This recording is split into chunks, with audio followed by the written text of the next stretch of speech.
sing the song, I'm no good. I'm finished. I love it. Ricky, give us a rundown. Just a quick 30-second summary about your wrestling career. Let's do it. And give us a rundown. You know, you're not getting any answers, so you're really doing good as a host, right? Anything. I've been doing this for 41 years.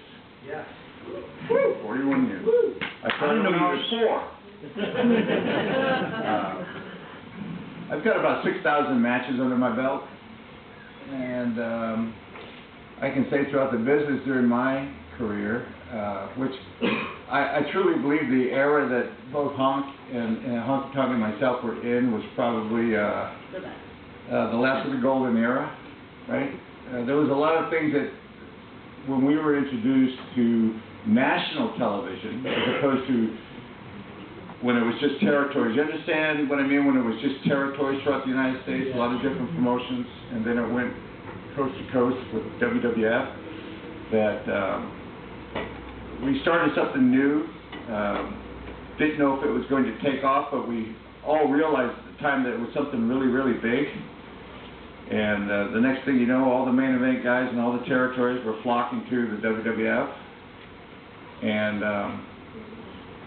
you know, made it what it is today. It's a global company, billion-dollar company, and started something, and we created a bunch of new stuff, and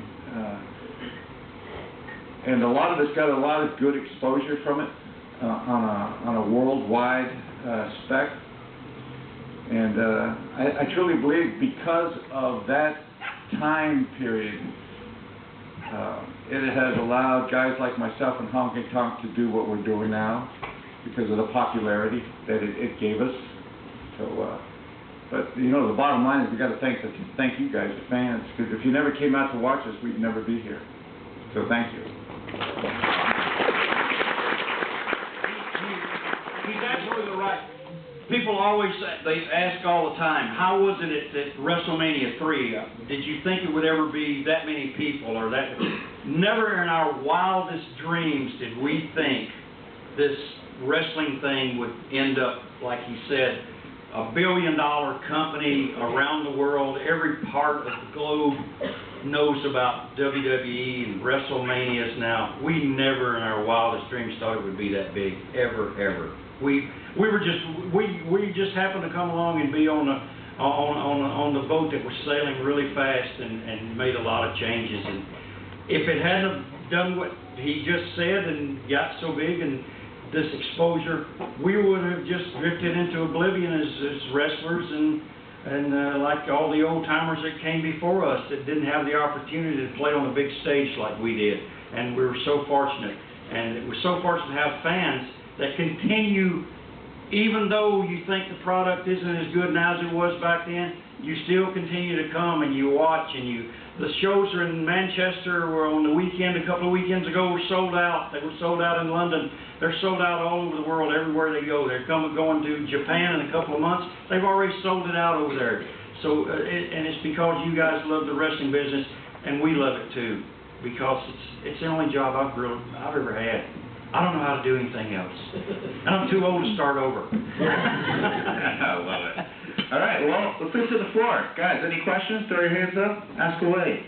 Start right there, right there. Yeah, I was just going to ask you guys, who are your favourite opponents to wrestle against? Mine was the guy that I made the most money with. But there's been so many. You know, I had not a lot of matches with Ricky, but we had fabulous, great matches.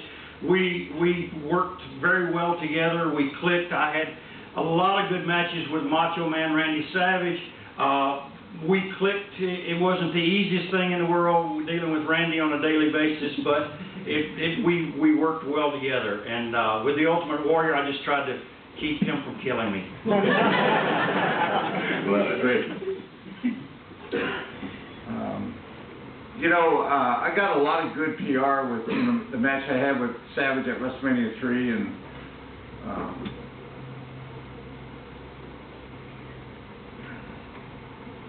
I would have to say on a consistent level, because I wrestled the guy so many times, and I'm going into hundreds of times, probably Ric Flair is the most consistent. Night after night, tried to give it a 5-star, match. We were working back in the time when they had time limits. Main events were 60 minutes, and we would night after night after night after night just go 40, 50 minutes, and we had many a nights to which, we wrestled to the hour. There was a couple occasions we wrestled 90 minutes. They stretched it to 90 just to see what would happen. Crockett Promotions, and we wrestled through for an hour and a half. You would think how hard that was, and it was difficult because we were just scratching the surface on something brand new to wrestle 90 minutes, and how could you hold the attention span of the audience for that long, just two guys? And I think we pulled it off, Granted, the first 30 minutes we were probably just doing a lot of walking and talking. Because we knew at the end of the 90 minutes we had to have a gas in the gas tank to give the people that last 5-minute blast of really turning it on. I will say this, when I became a main event guy as a babyface, and throughout my career, one of the few guys in the business that started off one way and finished off that way in his career, 20 plus years. But they were always saying, Ricky, God, you're good at what you're doing, and so forth and so on. But I have an expression that I use, and I use it a lot, and I say this, that a carpenter is only as good as the tools he's got to work with. You understand that? So many a night I'd look across the ring, and I was with, one of the best wrestling heels in the business, and every night it might have been a different guy, but he was always one of the best. So it brought a lot out for me, and it brought a lot out for him, and consequently, like the expression, Honky used, we would gel. But you're only as good as the other guy, and some nights you were pulling teeth, with whoever you were with, and then other nights it would just seem to just go with the flow, and it just went so well. But I had the opportunity of wrestling the best heels. You understand heels? I had the opportunity to wrestle the best heels in the business, and it was because of that that helped me along in getting established. All right, Jeff. Next question. In the front. Could wrestle anybody now in today's wrestling? Who'd like to wrestle? Randy Orton. I think Randy Orton's one of the best talents all around there is.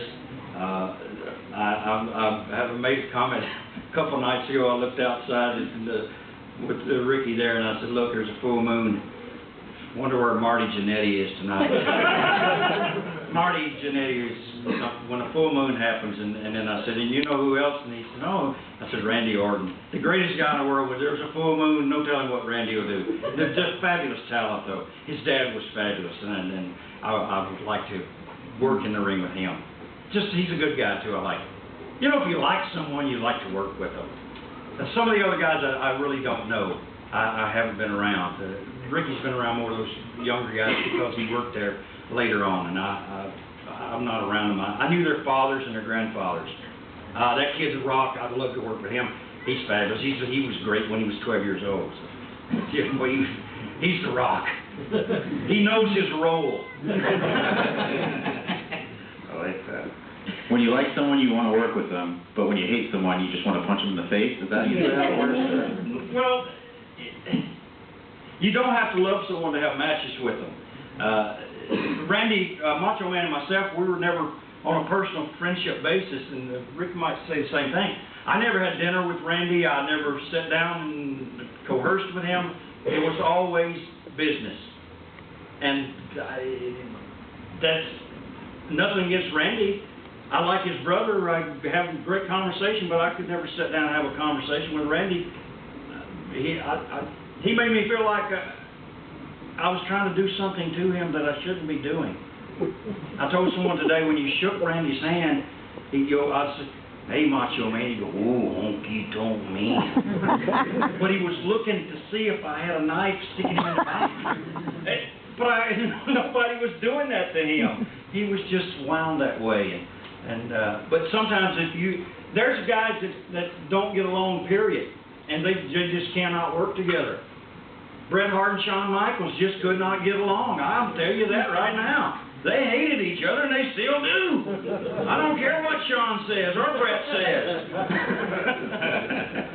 Look, Ricky, anyone you could wrestle today?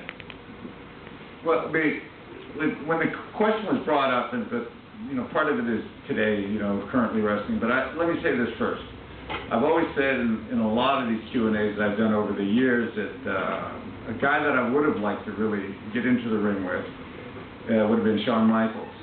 Me at my prime and him at his prime, and really give us the time to tell a story and express ourselves in the match. Not a 7 or 8 minute match. Give us 30, 40 minutes. And Shawn Michaels was one. A guy that came along in our era, but I only had a chance to hook up with him twice, and that was Bret Hart. And y'all that didn't know this, it was supposed to have been Bret Hart and myself for WrestleMania 3 instead of Randy. And then the question is, well, what do you think what would have happened if it would have been you and Bret Hart? Well, I had no doubt it would have been a really good match for WrestleMania 3. I don't know why Bret was yanked and Randy was put in. You would have thought that I would know, coming from the big man Vince, but I was never told.